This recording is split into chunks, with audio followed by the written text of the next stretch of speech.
কেউ গো, চাই কেন হতা হতো তুই এই দুনিয়া থারে বেশি সবচাইতে বেশি ভালোবাসো। হারে তুমি জীবনের মাঝে সবচাইতে বেশি চাও, চাই আর কিনে হতো সবচাইতে সবচাইতে তো আম্মা, আমি আমার আম্মাকে অনেক বেশি ভালোবাসি।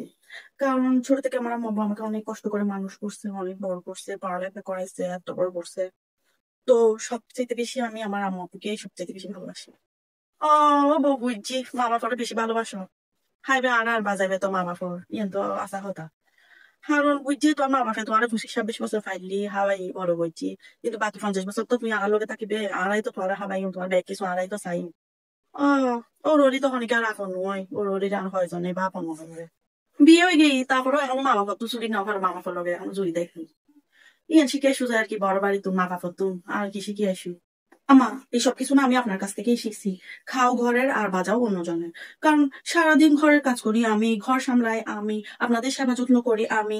আর আপনি প্রশংসা কার করেন? আপনার মেয়ে। আমার কখনো আপনি প্রশংসা করেন না। আপনি সারাদিন শুধু আপনার নিজের মেয়েদের প্রশংসা করতে পারেন। No, no, আমা, no, no. আপনি আমাদের ছোটদেরকে যা শিখাবেন আমরা তো তাই শিখবো, তাই না? আর আপনিও নিশ্চয়ই এসব কিছু বাবার বাড়ি থেকেই শিখে আসছেন, তাই না আমা?